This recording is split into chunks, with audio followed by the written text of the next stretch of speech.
இதுவரை உதவினீரே பாடலாம். ஹல்லேலூயா. எபினேசரே எபினேசரே இதுவரை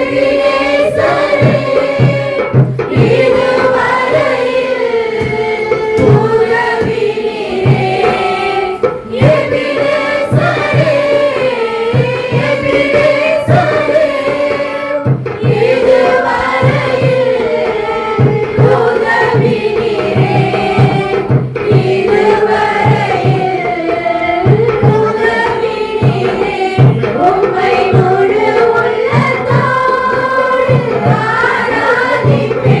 எபினேசரே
இதுவரை உதவினீரே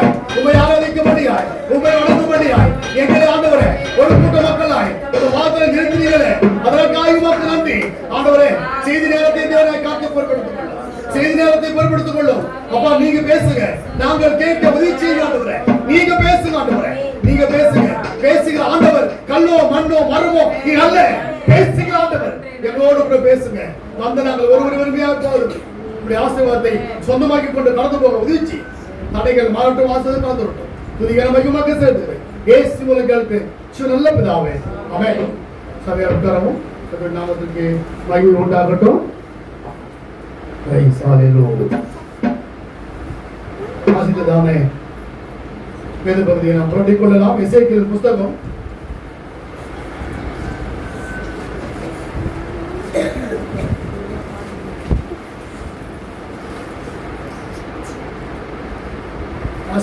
4ஆம் வசனத்தை என் ஆவியை உங்களுக்குள் வைத்தேன். நல்லா கவனிக்கணும்.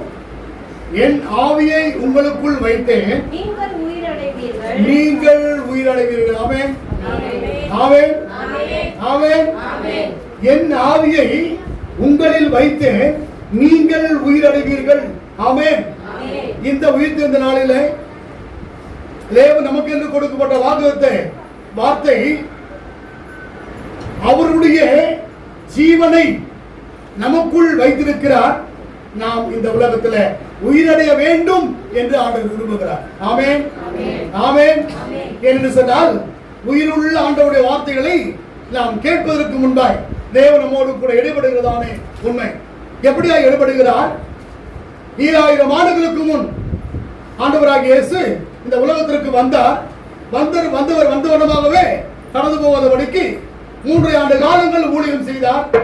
3 ஆண்டு காலங்களிலே அதிசயங்களையும் அற்புதங்களையும் அடையாளங்களையும் ஆண்டவர் மிக அழகாய் ஆங்காங்கு ஊழியத்தின் வாயிலாய் அற்புதங்களை செய்தார். அது மட்டுமல்ல, ஒரு கூட்ட மக்கள் அவருக்கு பின் சென்றார்கள். பின் சென்றது மட்டுமல்ல, அவருக்கென்று 12 பேரை தெரிந்து கொண்டு இந்த கனமான ஊழியத்தை செய்வதற்கென்று 12 பேரை தெரிந்து கொண்டார். ஆனால் தெரிந்து கொள்ளப்பட்ட மக்கள் எத்தனை பேரு? வெறும் 12 பேர். ஆனா அவருக்கு பின்னாடி பெரும் திரள் கூட்டம் அவருக்கு பின்னாடி போச்சான். என்னது? ஏன்னா அவங்க அத்தனை பேரும் ஆண்டவருடைய வார்த்தைகளை கேட்டு உயிரிழந்தவர்கள். ஆமென், ஆமென், ஆமென். உங்களுக்குள் வைப்பேன், நீங்கள் உயிரடைவீர்கள். மறுவாசிங்க. என் ஆவியை உங்களுக்குள் வைப்பேன். அப்படியே இருமா. என்னது? யாருடைய ஆவியை? யாருடைய ஆவியை?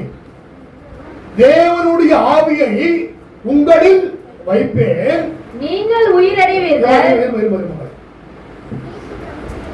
ஆதியாகமத்தில் மண் எடுத்து தேவ சாயலாய் அந்த மண்ணை உருவாக்கி அதுல ஜீவ சுவாசத்தை ஊதினாராம். என்ன சுவாசம்? ஜீவ சுவாசத்தை. அது எப்படியா மாறிச்சா? எப்படி மாறுது? அவர் ஊதினதானே காரியம் ஜீவ சுவாசமாய் மாறி மனிதனாய் உருவெடுத்தான் என்று பார்க்கிறோம். ஆமென். ஆண்டவருடைய ஆவி அவனுக்குள் போனபடினாலே அவன் ஜீவ ஆத்மாவாய் மாறினான். என்னவா? உயிருள்ளவனாய் மாறினான். மண் உயிரடைந்தது. ஆமென். மண் உயிரடைந்தது. நீ நானும் கூட அவரால் முன்குறிக்கப்பட்டவர்கள், தெரிந்து கொள்ளப்பட்டவர்கள், அவருடைய பிதா குமாரன் பரிசுத்த ஆவியின் நாமத்தினாலே ஞானஸ்நானம் பெற்றவர்கள், அவருடைய மக்களால் வாழ்ந்து கொண்டிருக்கிறவர்கள். நம்மோடு கூட ஆண்டவர் பேசுகிறார், உனக்குள் என் ஜீவனை வைக்கிறேன். என்னவா? எத்தனை? 4000 ஆண்டுகளுக்கு முன் ஒரு மண் எடுத்து மண்ணுக்குள் அவர் ஆவியை ஊதி அந்த ஆவி ஜீவ ஆத்மாவாய் மாறினது. ஜீவ ஆத்மாவாய் மாறினது. நீ நான் கூட உயிர் உள்ளவனாய் மாறணுமா? ஜீவன் உள்ளவா இருக்கும். இல்லைன்னு சொல்லுவல. நமக்கு எல்லாருக்கும் ஒண்ணு இருக்கு, உயிர் இருக்கு. அன்றைக்கு செய்யப்பட்ட அந்த மண்ணுக்கு உயிர் இல்லை. அந்த மண் பொம்மைக்குள் அவருடைய ஆவியை ஊதினார், அது ஜீவ ஆத்மாவாய் மாறினது. ஆனா இன்றைக்கு ஆண்டவர் நான் உயிர் உள்ளவர்களா இருக்கிறோம், நமக்குள்ள என்ன வைக்கிறாராம்? அவருடைய ஆவியை வைக்கிறார். ஆமென், ஆமென். மறுவாசியமா என் ஆவியை நிலை கவனிக்கணும். உனக்குள் என்ற வார்த்தையை அங்க பயன்படுத்தல. ஆரம்பத்துல ஒரே ஒரு பொம்மை தான் செய்யப்பட்டுச்சு, ஒன்று மட்டும் தான் செய்யப்பட்டுச்சு. அதுக்கு மட்டும் தான் ஆண்டவர் பண்ணாரு. என்ன பண்ணாரு? என்ன பண்ணாரு? என்ன பண்ணாரு? அவருடைய ஆவியை ஊதினார், அது ஜீவாத்மாவாய் மாறினார். இன்றைக்கு ஒன்னல்ல, ஒரு மனிதன் அல்ல,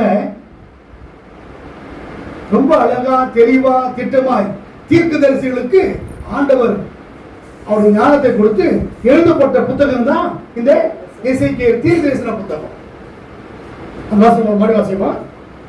என் ஆவியை உங்களுக்குள் வைப்பேன், நீங்கள் உயிரடைவீர்கள். ஆமென். நிச்சயமா. என்னவா?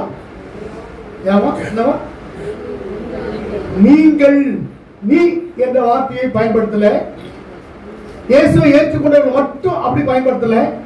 இயேசுவை சொந்தமாக்கி கொண்டவங்க மட்டும் பயன்படுத்தல. இல்லது யாரெல்லாம் இதை ஏற்றுக்கொண்டாங்களோ, யாரெல்லாம் ஞானஸ்நானம் பெற்றார்களோ, யாரெல்லாம் திருப்படத்திற்குள் கடந்து வந்து என்னை சொந்தமாக்கி கொண்டு அவருடைய மகளாய் வாழ்ந்தாங்களோ அவங்களுக்காக அப்படின்னு சொல்லப்படல. இல்லது ரொம்ப அழகாய் தெளிவாய் திட்டமாய் சொல்லப்பட்ட உண்மை. வாசிக்கலாம் மறுபடியும். என் ஆவியை உங்களுக்குள் வைப்பேன், என் ஆவியை உங்களுக்குள் வைப்பேன், நீங்கள் உயிரடைவீர்கள். நீங்கள் உயிரடைவீர்கள். நான் உங்களை உங்கள் தேசத்தில் வைப்பேன், நான் உங்களை உங்கள் தேசத்தில் வைப்பேன். எங்க வைப்பாரா? எங்க வைப்பாரா? உங்கள் தேசத்தில். நல்லா கவனிக்கணும். உங்கள் தேசத்தில் உங்களை அவ்விடத்திலே வைப்பேன். அப்பொழுது நான் கர்த்தர் என்று அறிந்து கொள்வீர்கள். நான் கர்த்தர் என்பதை நீங்கள் அறிந்து கொள்வீர்கள். ஆமென், ஆமென். அப்ப நம்ம என்ன பண்ணோம்? உயிரடையணும். உயிரிழந்தது பிறகு நாம் இருக்கும் இடத்துல யாரை குறிச்சு? ஆண்டவருக்கு சாட்சியாய் வாழணும். என்னவா? சாட்சியாய் வாழும்போது நான் கர்த்தர் என்பதை நீங்கள் அறிந்து கொள்வீர்கள். ஆமென். இல்லவா? நீங்கள் அறிந்து கொள்வீர்கள். வேதத்தில் வாசித்துதானே புத்தகத்தில் பார்க்கிறோம். 1 முதல் ஒவ்வொரு காரியமாய் நாம் பேசுவோம் என்று சொன்னால் நேரம் நமக்கு போதாது. ஆனவடியால் ஒரு சில காரியங்களை மட்டும் சொல்லி கடந்து போக விரும்புகிறேன். ஆண்டவர் எசேக்கியா தீர்க்கதரிசியோடு கூட பேசுகிறார். அவர்களுக்கு பேசி வாசிக்கிறார். 1 வசனத்தை.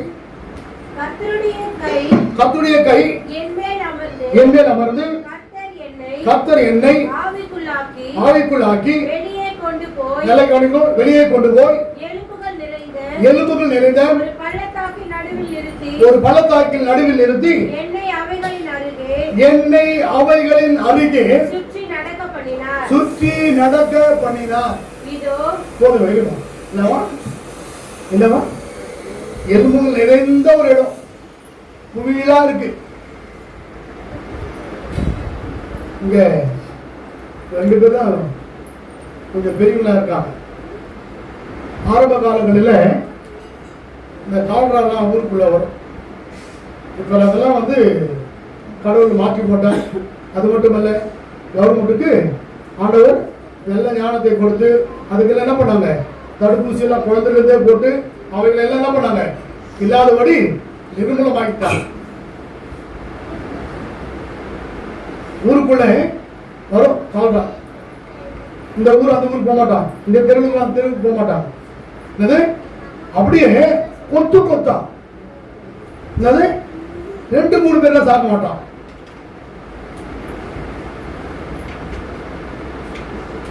அப்படியே வாரி வண்டியில மாட்டு வண்டியில போட்டு டிராக்டர்ல அப்படியே கொட்டி. என்னதை கொட்டி பெணங்களை கொட்டி தூக்கி போறதுக்கு ஆள் இருக்காது. பயப்படுவான். அவன் கிட்ட வர மாட்டான். சொந்தக்காரனே வர மாட்டான் கிட்ட. கொண்டாடி வராது. பிள்ளை அப்பா அம்மா வர மாட்டாங்க, பிள்ளைங்க வர மாட்டாங்க. ரெண்டாவது, போன வழியில் திரும்பி வரக்கூடாது வண்டி. என்னது? போன வழியில மறுபடியும் திரும்பி ஊருக்குள்ள வரக்கூடாது. அது மாட்டு வண்டியா இருக்கட்டும், டிராக்டரா இருக்கட்டும், என்ன பண்ணணும்? எங்க போயிருக்காலும் அங்கேயே விட்டு வந்துடணும். அதை எடுக்கணும்னு சொன்னா ஊர்ல ஒரு கூட்டம் போவோம். அதை சுத்தி சுத்தி சுத்தி சுத்தி ஜெபம் பண்ணுவாங்க. சுத்தி ஒரு கூட்டம் ஜெபம் பண்ணும், ஒரு கூட்டம் பண்ணும். வேப்பலை எடுத்து மனிதன் தெரியும். எது மேல மாட்டு வண்டி மேல அது மேல திணிப்பாங்க. அது பேர் தெரிஞ்சுட்டு இவங்க வெளியே போனாங்க பாரு, இவங்க மேல தனியை ஊதிட்டு உள்ள வருவாங்க. அப்போ இந்த வந்தையாய் கொட்டி அப்படியே மூடுவாங்க. அப்பெல்லாம் இந்த என்ன இல்லை இப்ப ஜேசிபி எல்லாம் கிடையாது. மக்களே என்ன பண்ணுவான்? பெரிய கிணறு மாதிரி வருவான். கிணறு மாதிரி ஒட்டி மொத்தம் உள்ள போட்டு அப்படியே மூடுவான்.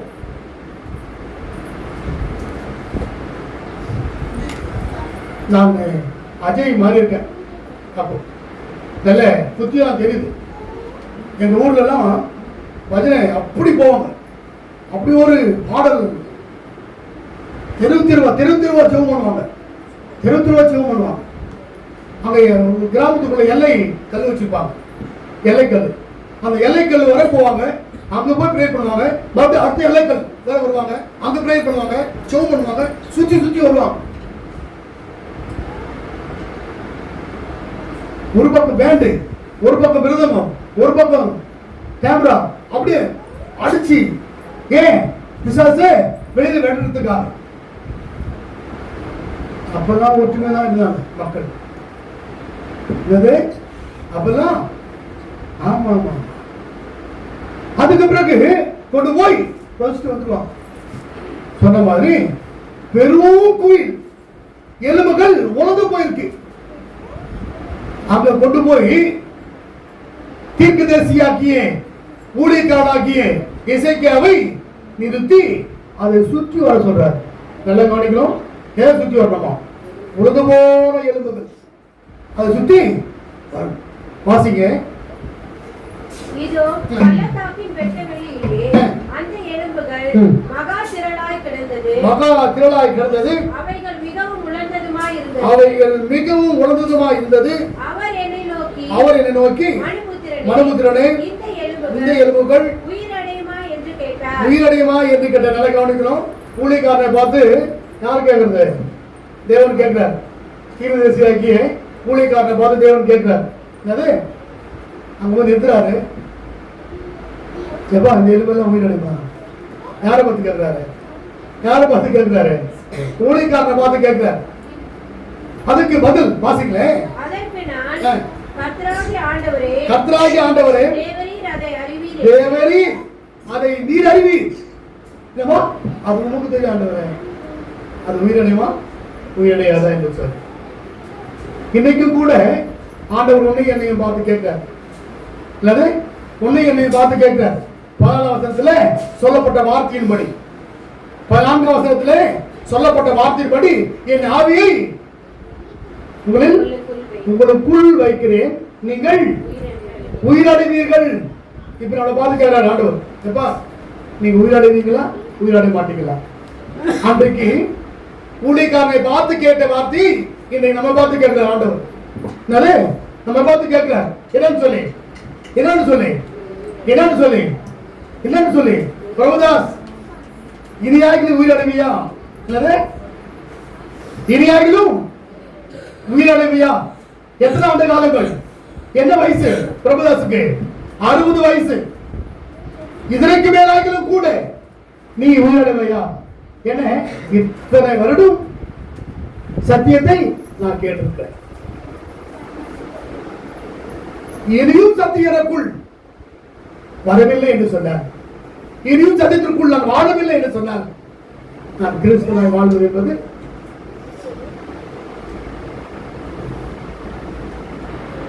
நானும் என்ன பண்ணுமா? உயிரடையணுமா? அவன் உயிர் தேடணுமா? அவர் உயிர் தேர்ந்த இந்த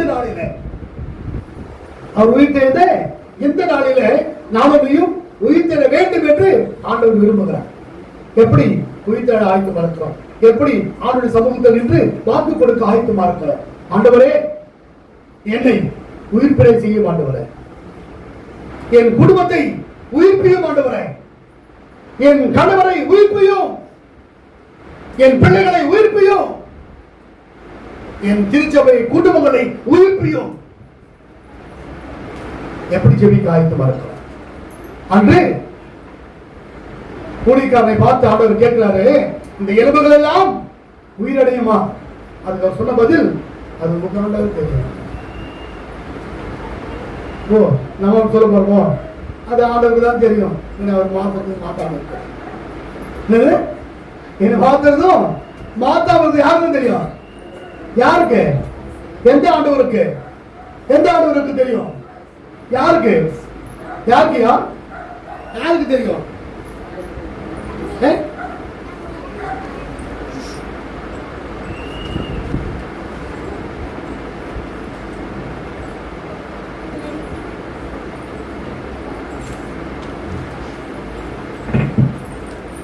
இயேசு நீங்க இருக்கையில நாங்க சோர்ந்து போவதில்லை.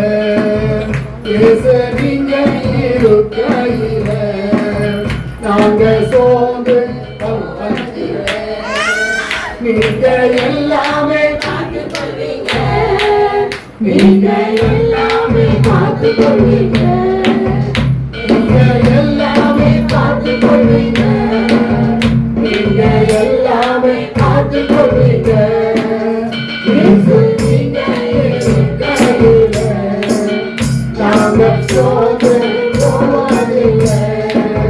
இயேசு நீங்க இருக்கையில நாங்க சோர்ந்து போவதில்லை.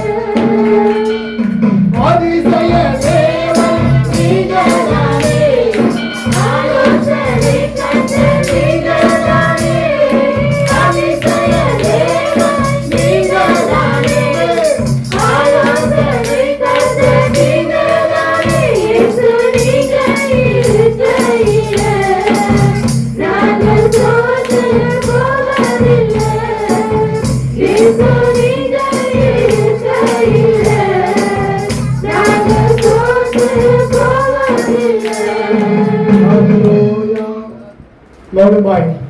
வசனத்தை வாசிக்கலாம்.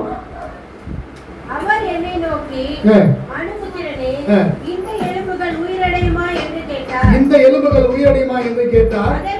அதற்கு நான் கர்த்தராகிய ஆண்டவரே, தேவரீர் அதை நீர் அறிவீர் என்றேன். அது அர்த்தம் சொல்லுமா? அப்பொழுது அவர், நீ இந்த எலும்புகளை குறித்து தீர்க்க தரிசனம் உரைத்து அவைகளை பார்த்து சொல்ல வேண்டியது என்னவென்றால், உலர்ந்த எலும்புகளே, என்னுடைய வார்த்தையை கேளுங்கள். நல்ல கவனிக்கிறோம், நல்ல கவனிக்கிறோம். உலர்ந்த எலும்புகளே, கர்த்தருடைய வார்த்தையை கேளுங்கள். என்னது? உலர்ந்த எலும்புகளுக்கு பிரசங்கம். உலர்ந்து போயிருக்கிற எலும்புகளுக்கு தேவன் எசேக்கியா தீர்க்கதரிசியை நிறுத்தி அவர் என்ன பண்றாரு? பேசும்படியாய் கட்டளை கொடுக்கிறார். வாசியமா? கர்த்தராகிய ஆண்டவர் எலும்புகளை நோக்கி, இதோ நான் உங்களுக்குள் ஆவியை பிரவேசிக்க பண்ணுவேன். நல்ல கவனிக்கிறோம். ஆவியை பிரவேசிக்க பண்ணுவேன். அப்பொழுது இந்த எலும்புகள் எல்லாம் உயிரடையும். ஆமென், ஆமென், ஆமென். எந்த எலும்புகள்? எந்த எலும்புகள்? எந்த எலும்புகள்? நானும் நீயும் தான். ஆமென், ஆமென். அந்த எலும்புகளை குறித்து ஆண்டவர் பேசல, இந்த எலும்புகளை குறித்து ஆண்டவர் பேசிக் கொண்டிருக்கிறார். உயிர்த்தெழுந்த ஆண்டவர் நீங்களும் உயிரோடு எழுந்திருக்க வேண்டும் என்பதற்காக வேண்டி அவருடைய ஜீவனை உனக்குள் வைத்து உன்னோடு கூட பேசிக் கொண்டிருக்கிற ஆண்டவர், உன்னோடு கூட பேசிக் கொண்டிருக்கிற ஆண்டவர் அவருடைய ஜீவனை வைத்து பேசுறார்.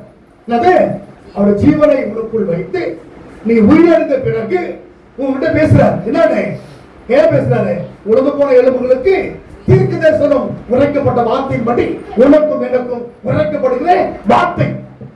மறுபடியும் வாசிக்கலாம், வாசிங்க வேகமாய். நீ இந்த எலும்புகளை குறித்து தீர்க்க தரிசனம் உரைத்து அவைகளை பார்த்து சொல்ல வேண்டியது என்னவென்றால், உலர்ந்த எலும்புகளே, கர்த்தருடைய வார்த்தையை கேளுங்கள். கர்த்தராகிய ஆண்டவர் இந்த எலும்புகளை நோக்கி, இதோ நான் உங்களுக்கு ஆவியை பிரவேசிக்க பண்ணுவேன். அப்பொழுது உயிரடைவீர்கள். நான் உங்கள் மேல் நரம்புகளை சேர்த்து உங்கள் மேல் மாமிசத்தை உண்டாக்கி உங்கள் தோலினால் மூடி உங்களுக்குள் ஆவியை கட்டளிடுவேன். அப்பொழுது நீங்கள் உயிரடைந்து நான் கர்த்தர் என்று நீங்கள் அறிந்து கொள்வீர்கள் என்றார். ஆமென், ஆமென். நாம் என்னவா? அவர் கர்த்தர் என்று அறிந்து கொள்வோம். எப்போ? உயிர் பெறும்போது. உலர்ந்து போன எலும்புகள் எல்லாம் ஆண்டவரால் பலப்படும் பொழுது. என்ன உலர்ந்து போன எலும்புகள்?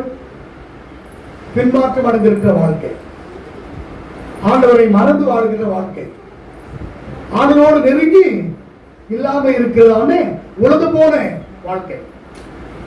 அதோடு கூட அனுதினமும் வேத வாசிப்பது, அனுதினமும் ஜெபிப்பது, வாரத்திற்கு ஒரு முறை உபவாசித்து ஆண்டவரிடத்தில் ஜெபித்து ஆண்டவருடைய ஆசீர்வாதத்தை சொந்தமாக்கிக் கொள்வது, ஒவ்வொரு வாரமும் தவறாமல் ஆலயத்திற்கு குடும்பமாய் வந்து ஆண்டவருடைய ஆசீர்வாதத்தை சொந்தமாக்கிக் கொள்வது, இவைகளெல்லாம் உயிர் பெற வேண்டும் என்று ஆண்டவர் விரும்புகிறார். ஆண்டவர் விரும்புகிறார். உலர்ந்து போற எலும்புகளுக்கு அவர் உயிர் கொடுக்க வேண்டும் என்று விரும்புகிறார். அவரை விட்டு தூரமாய் கடந்து போன எலும்புகள் மறுபடியும் திரும்பி வந்து அவர் அன்பினை இணைத்துக் கொண்டு உயிர் பெற வேண்டும் என்று ஆண்டவர் விரும்புகிறார். எப்படி எப்படி அவர் ஊழியத்தை செய்ய நானும் நீங்க ஆயத்தமா இருக்கிறோம். நாங்கெல்லாம் வந்து யாரும் இல்லை, ஊழியக்காரர் இல்லையா? எங்களுக்கு அந்த வேலையும் இல்லை. எங்களுக்கு கொடுக்கப்பட்ட வேலை உலகத்துல அநேக வேலைகள் இருக்கு. குடும்பம் இருக்குது, பிள்ளைங்க இருக்குது, மனைவி இருக்காங்க, கணவன் இருக்காரு, இல்லை இவங்களுக்கு எல்லாம் தேவைகளை சந்திக்க வேண்டிய ஊழியர்கள் எங்களுக்கு அதிகமா இருக்கு. இந்த வேலையை செய்யறது எங்களுக்கு இல்லை. எங்களுக்கு வேலை வாசிக்கவே நேரம் இல்லை. அப்படி இருக்கும். நான் எப்படி மற்றவர்களுக்கு சத்தியத்தை அறிவிக்கிறது? செவம் பண்ணவே எனக்கு நேரம் இல்லை. இல்லை நான் எப்படி மற்றவர்களுக்கு சத்தியத்தை அறிவிக்கிறது? இல்லை உண்மைதானே, உண்மைதானே. ஆகையால இந்த உயிர்த்தெழுந்த நாளில் ஆண்டவர் உன்னோடு என்னோடு பேசுகிற வார்த்தை உயிர் பெற வேண்டும் என்று ஆண்டவர் விரும்புகிறார். எப்படி உயிர் பெறுவது? கர்த்தருக்காக ஜெபிப்பது. ஊழியத்துல போராமை இல்லாத ஊழியம் ஒன்று இருக்கு. இது ஊழியத்துல போராமை இல்லாத ஊழியம். என்ன ஊழியம்?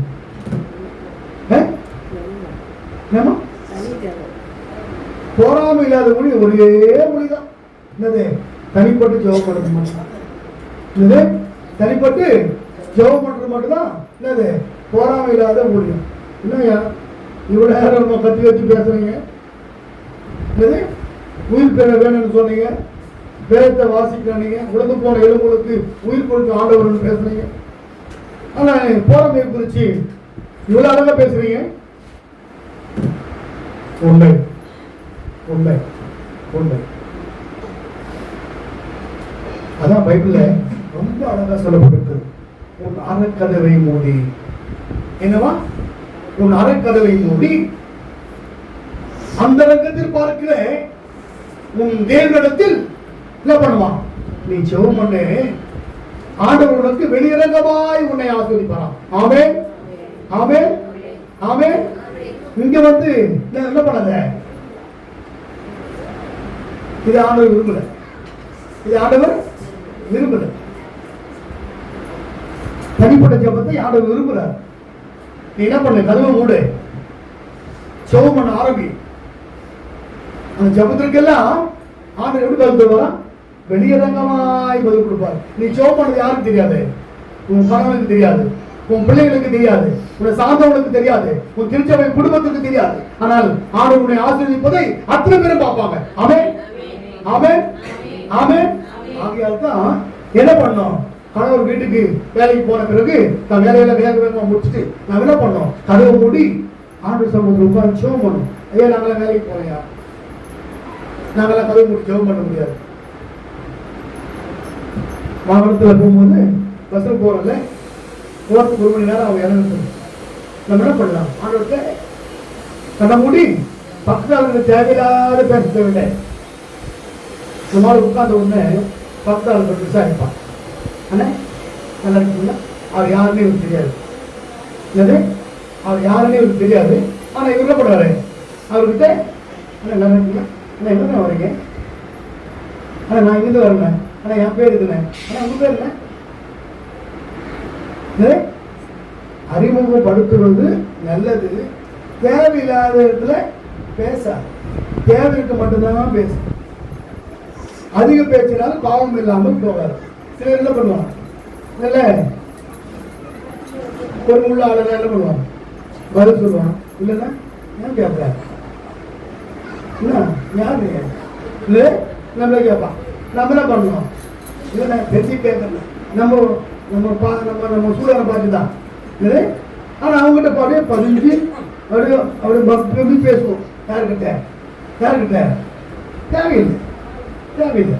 அந்த அரை மணி நேரத்தில் 10 நிமிஷம் ஒதுக்கு. என்ன பண்ணேன்? ஜெபம் பண்ணு. 10 நிமிஷம் என்ன பண்ணேன்? ஜெபம் பண்ணு. இன்னைக்கு கையில் வந்துச்சு பைபிள் எல்லாம் இல்லை. ஒரு சங்கீதத்தை எடு, அந்த நேரத்தில் வாசி, அதில் கை வச்சு ஜெபம் பண்ணு. அதில் ஒரு வசனத்தை கூட அவர் பேசுவார் இல்லையா? நீதிமொழிகள் எடு, ஒரு பகுதியை வாசி. மொத்தம் ஒரு அதிகாரம் முழுக்க வாசனை சொல்வார்ல. 2, 3, 5 வாசனம் 10 வாசனம் போதும். அதில் கை வச்சு ஜெபம் பண்ணு. அந்த 5 வருஷத்துல 3 வருஷத்துல ஒரு வருஷத்தோட பேசுவாங்க. ஆமென் ஆமென் ஆமென். நீங்க என்ன பண்ணுவ? அனுதினமும் அனுதினமும் அனுதினம் உலக எலும்புகள் எல்லாம் உயிர் அடைஞ்சு கொண்டே இருக்கும். ஆமென் ஆமென். உயிர் பெறுவாய். ஆகையால் தான் ஆண்டவர் ரொம்ப அழகா சொல்றார். ரொம்ப அழகாய் நம்ம இடத்துல பேசுறார். நீ உயிர் பெற வேண்டும் என்று நான் விரும்புகிறேன். ஆமென். நான் உன்னை அழைத்தேன், நான் உன்னை தெரிந்து கொண்டேன், நான் உன்னை பரிசுத்தப்படுத்தினேன். தீர்க்கதரிசிகளுக்கு ஊழியக்காரனாய் உன்னை உருவாக்கி வைத்திருக்கிறேன். தீர்க்கதரிசியாய் வைத்திருக்கிறேன், ஊழியக்காரனாய் வைத்திருக்கிறேன். அநேக ஆத்துமாக்களுக்கு நற்காரியங்களை அறிவிக்கிறேன். ஊழியக்காரனாய் நான் உன்னை உயிர்த்தப்பட வேண்டும் என்று விரும்புகிறேன். நான் உயிர் பெற வேண்டும் என்று ஆண்டவர் விரும்புகிறார். ஆமென். உயிர் பெறாமல் சத்தியத்தை சத்தியமாய் மற்றவர்களுக்கு சொல்ல முடியாது. நான் சாட்சியா இருந்தா மட்டும்தான் பக்கத்து வீட்டுக்கு சுவிசேஷத்தை கொண்டு போக முடியும். இதெல்லாம் கொண்டு போக முடியாது. நான் சாட்சியா இல்லாம பக்கத்து வீட்டுக்காரனுக்கு ஜெபிப்பது என்பது கேள்விக்குறி. ஆகையால இந்த பொறாமை இல்லாத ஊழியத்துல நான் என்ன பண்ணுமா, ஒரு லிஸ்ட் அவுட் போட்டு வைக்கணுமா. என்ன லிஸ்ட் அவுட்? ஆண்டவரே, ஆரம்பத்துல என் குடும்பத்துக்காக ஜெபிக்க ஆண்டவரே, குடும்பத்தில் எல்லா மக்களையும் நினைச்சு ஒரு ஜெபம். அதுக்கடுத்து பக்கத்து வீட்டுக்காரங்க ஜெபிக்க ஆண்டவரே, அதுக்கடுத்து பக்கத்து வீட்டுக்காரங்க ஜெபிக்கும், இடது வலது ஜெபிக்க ஆண்டவரே. அவங்க பிரச்சனைகள் ஏதாவது நீ கேள்விப்பட்டிருந்தால் நீ போய் கேளுன்னு சொல்ல சார், நல்லா கவனிக்கணும். நீ போய் எங்க ஐயா சொன்னாரு, உங்க வீட்டுல என்ன பிரச்சனை ஜெபம் சொன்னாரு, உங்க வீட்டுல என்ன பிரச்சனை கேட்டு போல முன்னாடி முன்னாடி என்ன அடிப்பான். கேள்விப்பட்டிருந்தால் மட்டும், கேள்விப்படலன்னா ஆண்டவரே பக்கத்து வீட்டுக்காரங்க ஜெபிக்கிறேன், அந்த குடும்பத்திற்காக ஜெபிக்கிறேன், அந்த குடும்பத்துடைய தலைவர் தலைவி பிள்ளைகளுக்காக ஜெபிக்கிறேன், அவங்க உங்களுடைய அன்பை ருசிக்கிற ஆண்டவரே, உங்களை ஏற்றுக்கொண்டதாலும் கூட மேலும் மேலும் உங்களுடைய அன்பை சொந்தமாக்கிக் கொள்ள ஆண்டவரே. உங்களை ஏற்றுக்கொண்டவங்க தான், ஆனாலும் கூட மேலும் ஏற்றுக்கொள்ள அவளுக்காய் நாம் ஜெயிப்பது நம்முடைய கடமை. அவங்க வீட்டில் திருமணமாக இருக்க ஒரு மகள் இருக்கலாம், திருமணமாகி பிள்ளை பேருக்காய் காத்திருக்கலாம், அல்லது வீடு கட்டணும்னு சொல்லி வீடு கட்டி பாதையில் நிறுத்திருப்பாங்க, அது கட்டாம இருந்திருக்கும். ரெண்டாவது வீட்டுல சத்துல குழப்பங்கள், இவைகள் எல்லாம் மாற நாமல்ல நல்ல கவனிக்கணும். நான் ஜெபிக்கும் பொழுது அந்த ஆசீர்வாதம் யாருக்கா? அந்த வீட்டுக்கு மட்டும் இல்ல, ஜெபிக்கிற எனக்கும் அந்த ஆசீர்வாதம். ஆமென். அவனுக்கு ஒரு பகுதி தான் ஆசீர்வாதம் பக்கத்து வீட்டுக்காரனுக்கு, ஆனா ஜெபிக்கிற உனக்கு 4 பகுதி ஆசீர்வாதம். ஆமென். அத சொல்றாரு, உனக்கு வெளியிறங்கமாய் பலன் கொடுப்பேன். என்னவா? வெளியிறங்கமாய் ஆசீர்வாதத்தை கொடுக்கிற ஆண்டவர் என்னை அப்படி ஆசீர்வதிச்சிருக்கார். ஆமென். என்னை ஆசீர்வாதத்தோடு வைத்திருக்கார். ஆமென். ஆசீர்வாதமாய் வாழும்படியாய் ஆண்டவர் செய்திருக்கார். ஆமென். இந்த நாள் வரை தேவன் என்னை வழிநடத்திருக்கிறார். ஆமென். உலகத்தில் இருப்பவனை காட்டிலும் எனக்குள் வாழுகிற ஆண்டவர் பெரியவராய் என்னையும் என் ஊழியத்திலும் என் குடும்பத்திலும் அவர் பெரியவராய் கலந்து வந்து எங்களுடைய குடும்பத்திற்கு அவர் என்ன கொடுத்திருக்காரு? உலர்ந்த எலும்புகள் எல்லாம் உயிர்ப்பிக்கும்படியாக செய்திருக்கார். ஆமென். ஆமென். ஆமென். என் சின்ன பாப்பா கேட்பா, அப்பா ஆரம்பிச்ச ஊழியத்துல இப்ப செய்யறது இல்லையே, ஆரம்பிச்ச ஊழியத்தெல்லாம் இப்ப நம்ம என்ன செய்யறது இல்லையே. ஏன்னா மணலிப்பு எங்க வருவோம்? மாத்தூர், மணலி, சேக்காடு, சின்னமாத்தூர், ஒவ்வொரு இடத்துல நாம் பிரேசல் வச்சிருந்தோம். எங்க இருந்து மணலிப்புல இருந்து அங்கிருந்து இங்க வருவோம். 3 நாள் நிறைய வருவோம். ஒரு நாள் நாப்பாளையம் போவோம், ஒரு நாள் பிச்சூர் போவோம். அங்க ஒரு பிரைஸ் 3 பேரும் எக்ஸல் சூப்பர் வண்டி. எக்ஸல் சூப்பர் அந்த கடனை இருக்கிற வழியில அந்த வண்டி எங்க போதே தெரியாது. அந்த வண்டி எங்க இருக்குன்னு தெரியாது. ஆண்டவர் எங்களை அப்படியாய் வழிநடத்தார். இன்றைக்கும் அந்த ஆசீர்வாதத்தை சொந்தமாக்கிக் கொண்டு நாங்கள் வாழ்ந்து கொண்டிருக்கிறோம். ஆமென். ஆகையால் தான் நானும் உயிர் பெற்றால் மட்டும்தான் உண்மையுள்ள ஆண்டவர், உயிர் தேர்ந்த ஆண்டவர் அவருடைய ஆசீர்வாதத்தை நானும் நீங்க சொந்தமாக்கிக் கொள்ள முடியும். குடும்பத்தில் சொந்தமாக்கிக் கொள்ள முடியும், தனிப்பட்ட வாழ்க்கையில சொந்தமாக்கிக் கொள்ள முடியும். இல்லைன்னா சொந்தமாக்கிக் கொள்ள முடியாது. எப்படி சொந்தமாக்கிக் கொள்ள ஆக்கி பார்த்தோம்? ஒரே பகுதியாக பேசுங்க. எத்தனை பகுதி வாசித்தோம்? ஒண்ணு மட்டும் தான் இன்னும் முடிக்கல, ஒன்னே முடிக்கல. சரி, 3 வசனங்களை மட்டும் வாசித்து முடிக்கலாம். வாசிக்கலாமே. வாசித்து தானே யோவான் புத்தகத்தை புரட்டிக் கொள்ளலாம். முதல் வசனத்தை வாசிக்கலாம். வாரத்தின் முதல் நாள் காலையில் அதிக இருட்டோடு மகதலேனா மரியாள் கல்லறைக்கு வந்து ஆமென். போதுமா? கல் அடைக்கப்பட்டிருந்தது, அது திறக்கப்பட்டது. யார் கண்டது? யார் கண்டது? லூக்காவின் புத்தகம் 24:1 வாசிக்கல. வேகமாய், ரொம்ப தாமதமா இருக்கிறீங்க. வாரத்தின் முதலாம் நாள் அதிகாலையிலே நாங்கள் ஆயத்தம் பண்ணின கண்டவர்களை அவர்கள் எடுத்துக்கொண்டு வேறு சில ஸ்திரீகளோடு கூட கல்லறையில் வந்தார்கள். கல்லறை அடைத்திருந்த கல் புரட்டி தள்ளப்படுவதை கண்டு உள்ளே பிரவேசித்து கர்த்தராகிய இயேசுவின் சரீரத்தை காணாமல் அதை குறித்து மிகுந்த கலக்கம் அடைந்திருக்கையில் போதுமா கல் அடைக்கப்படுகிறது, திறக்கப்பட்டது. ஆமென். வாசிக்கலாம். மத்திய புத்தகம் 28:1. ஓய்வு நாள் முடிந்து வாரத்தின் முதலாம் நாள் விழித்து வருகையில் மகதலேனா மரியாளும் மற்ற மரியாளும் கல்லறையை பார்க்க வந்தார்கள். அப்பொழுது பூமி மிகவும் அதிரும்படி கர்த்தருடைய தூதன் வானத்திலிருந்து இறங்கி வாசலில் இருந்த கல்லை புரட்டி தள்ளி அதன் மேல் உட்கார்ந்தான். இப்போ 3 பகுதிகளை வாசித்தோம். 3 பகுதியிலுமே திறக்கப்பட்ட கல்லறை. ஆமென். ஆண்டவர் உயிர் தெழுந்தார். ஆமென். அவர் மரித்தார். இப்பொழுது உயிரோடு இருக்கிறார். அவர் மரித்த ஆண்டவர் அல்ல, அவர் உயிர் தெழுந்த ஆண்டவர். ஆமென். ஆகையால் தான் இந்த ப்ராட்டஸ்டன்ட் என்று அழைக்கப்படுகிற சீர்திருத்த திருச்சபை குடும்பத்தார் சிலுவையில் கூட அவர் சிலுவையில் அப்பியமா இருக்கிற அந்த சிலுவை போட மாட்டாங்க. ஏன் தெரியுமா? அவரு உயிர் தெழுந்தார். அதுக்கு பிறகு சிலுவை எப்படி இருக்கணும்? அவர் அறிஞ்சவாறு இருக்க கூடாது. அவர் உயிர் தெழுந்தார் என்பதற்கு அடையாளம் தான் ஆனது சிலுவை. அது தரித்திருக்கிற நாணயம் கூட அடையாளமா இருக்கணும், சாட்சியா இருக்கணும். சாட்சியா என்ன? கல்லறை திறக்கப்பட்டது. 7 வார்த்தை பேச போன பொழுது அவர் உயிர் தெழுந்தார்.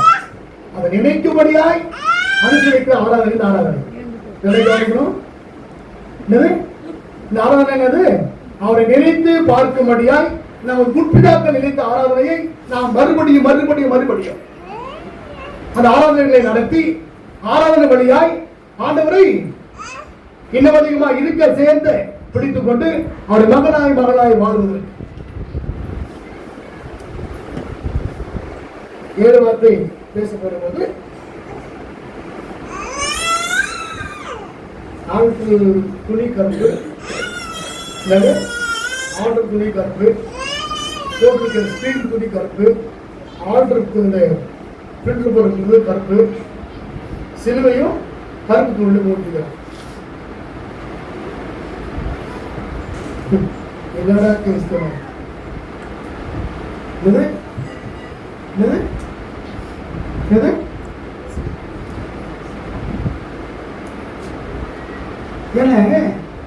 இன்னமும்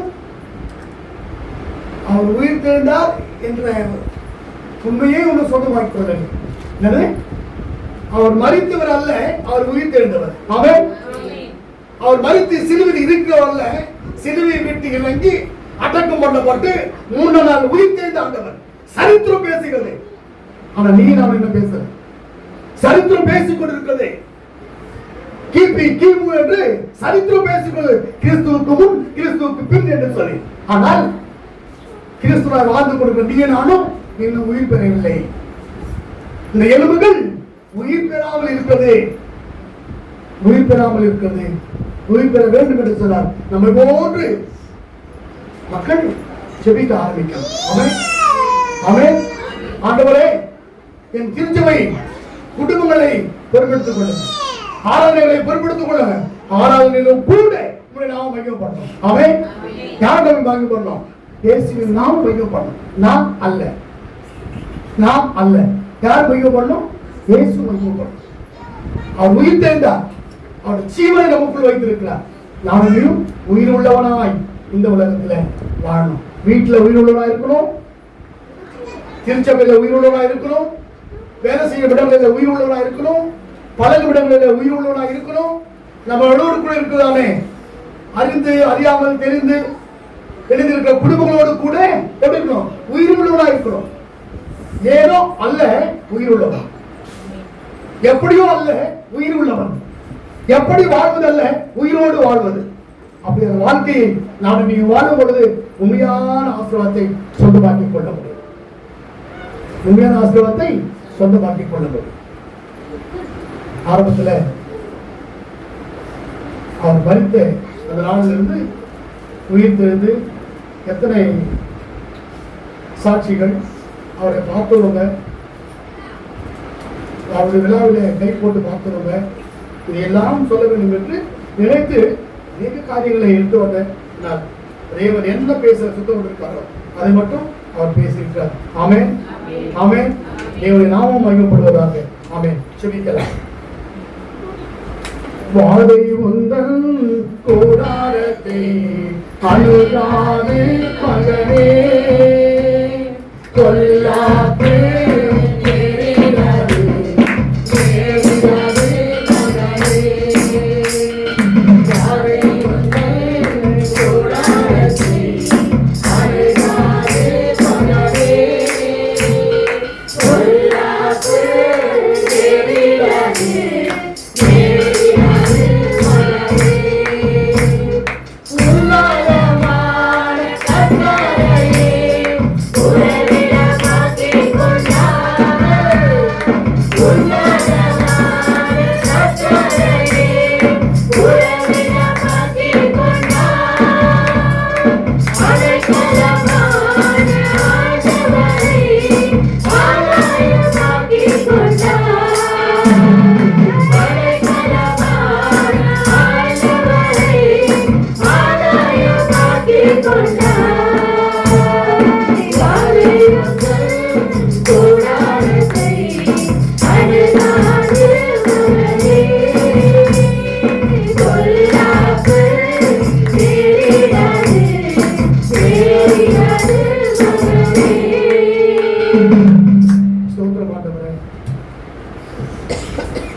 எனக்குள் ஆண்டவரே உங்களுடைய ஆவியை வைத்து நான் உயிரடைய வேண்டும் என்று விரும்புகிறேன்.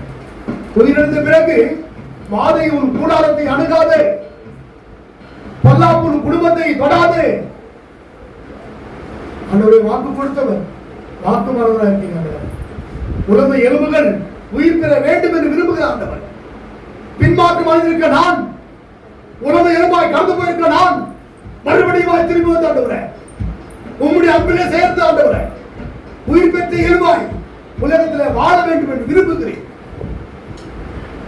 நான் வாழ, என் குடும்பம் வாழ, என் திருச்சபை குடும்பத்தின் மக்கள் வாழ உங்கள் ஆசீர்வாதத்தின் கரத்தை நீட்டி நீர் எங்களை ஆசீர்வதி. நாங்கள் எல்லாம் இசைக்கு பேசின ஆண்டவர் இன்னைக்கு எங்களோடு கூட பேசியிருக்கீங்க ஆண்டவரே, எங்களோடு கூட பேசியிருக்கீங்க, என்னுடைய திருச்சபை குடும்பங்களோடு பேசியிருக்கீங்க. வார்த்தைகளை சொந்தமாக்கிக் கொண்டு உமக்கென்று வாழ உமக்கென்று பிழைக்க காட்டுங்கள். இன்றை மட்டுமல்ல வருக விருந்தமும் பாதுகாப்பு தடைகள் மாவட்டம் ஆசிரியர் கலந்துடும் துதிகளை மகிழ்வாக சேர்த்துகிறேன். இயேசு மூலம் கேட்க நல்ல பிதாவே. ஆமென். உட்காரவும்.